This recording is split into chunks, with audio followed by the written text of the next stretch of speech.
Jerusalem. Pero mo pagtatanggol ni Lord, yung mga taong naninirahan sa Jerusalem. In that day, I will set about to destroy all the nations. Lahat ng kumalaban sa Israel o Jerusalem, si Lord ang kalaban.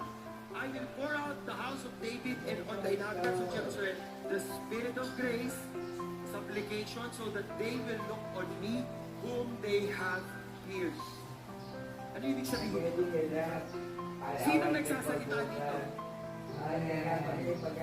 Sino po ba tumako kay Jesus Christ? Oh, mahal. Mahal ka, magbayad ka. Yung mga Israelitang nandun, mga Pharisees, sila po ang nagturo, sila ang nagsabi, crucify, mga mamamayan, crucify, pinako ng mga Romano, crucify.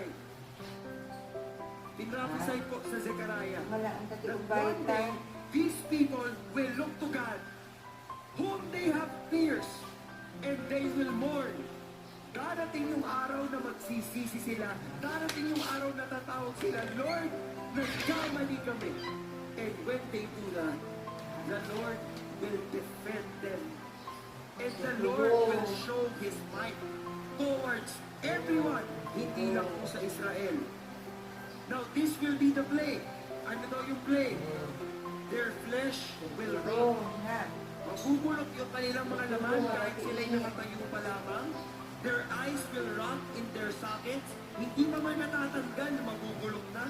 Their tongue will rot in their mouth. Hindi pa tinatanggal, nabubulok na. Anong ibig sabihin nun? Hindi natin alam. Hindi natin alam, pero for sure, when this happens, people will know the Lord will be the only one, and His name the only one. At darating ang panahon, matatapos ang mundo with all those descriptions, and we want not to be there. Di ba? Ayaw nating mangyari yun sa atin at sa mga mahal natin sa buhay. So anong mangyayari po? Basahin mo natin sinabi ni Pedro. The day of the Lord will come like a thief, in which the heavens will pass away with a roar, and the elements will be destroyed with intense heat, and the earth and its works will be burned up. Since all these things are to be destroyed, what sort of people ought you to be in holy conduct and godliness? Ibig sabihin, yan natin lamang na lahat na ito ay masisira at tutunaw at talagang sisirain ang galit ng Parahin ka, Dapat natin gawin ngayon habang tayo ay Hindi mo kung kararagaan. be in holy conduct, mabuhay tayo ng banal and godliness na naayon sa kagustuhan ng ating Panginoon. Ha? Yan lamang po ang paraan. Pero ito pinakamaganda. Bago mo sabihin ni Lord itong na ni Peter, no, itong napaka-intense na description na to, binigay na niya yung susi. Ano yung susi, mga kapatid? 2 Peter 3, verse 9. Basahin mo natin sabay-sabay. The Lord is not slow about His promise, as some count slowness, but is patient toward you, not wishing for any to perish, but for all to come to repentance. Gusto ng Diyos na iligtas ang lahat. Kung posible lamang. Pero bakit hindi magawa?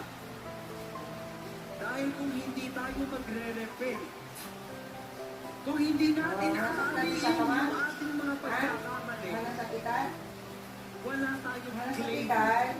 Kasi isaksakin. We need to be able to say, Dapat Lord, ilantakan niya, I'm no? sorry for all these things that I've Ano? done. Diba? Lord, I'm sorry palagi ako Pinanahan sila tumatagpo sa'yo. tulog. Lahat And then to press. You have to believe in what Jesus did. Na dahil sa ginawa ni Jesus, payan ang kasalanan natin, tubos ang kasalanan natin, at malaya tayo. Ang tanong, yung iba po sa atin, pinalaya na kayo ni Jesus, ulit-ulit pa rin kayo sa kasalanan. Ulit-ulit pa rin tayo sa kasalanan. It's about time we step up and say, hindi na yun ang master ko. Hindi na ito ang gusto ko. Ang gusto ko, yung gusto na ni God. You need to make that decision, ladies and gentlemen. Minum ka? If you don't want to face the end like this, then yung inyong faith sa Panginoon at na mabuhay tayo in accordance to what God wants. This is the only thing that I will leave you as we talk about living in the end time. Your life should be in balance. Are you willing to give your life to me? Tayo po ay magdasal. Panginoong Diyos, sa pinakamapangyarihan sa lahat, kinikilala ka namin at iniangat namin ang iyong pangalan sa hapon ng gabi ito.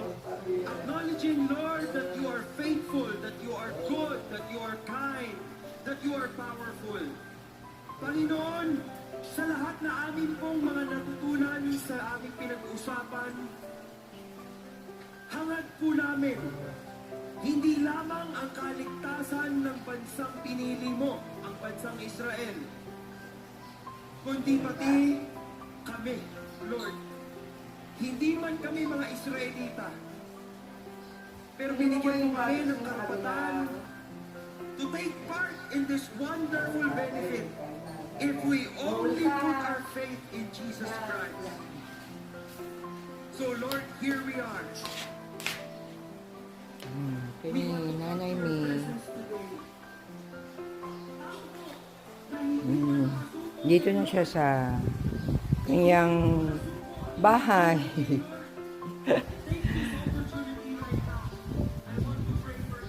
Bagay yan. Yan, enjoy ba?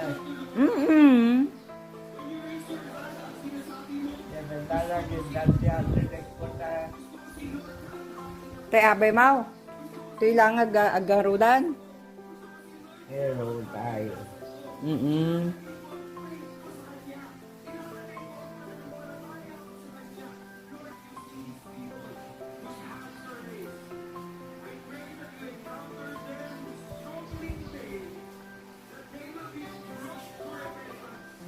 Ensure.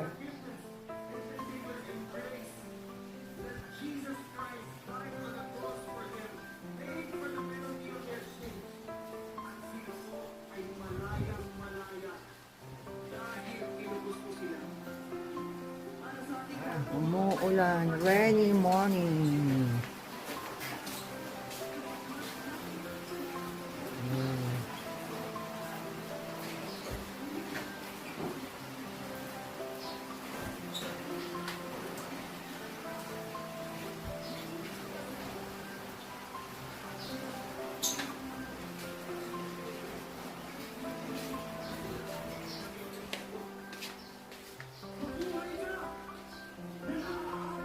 Sa word ni God, tigilan mo na yung kasalanan mo, bitiwan mo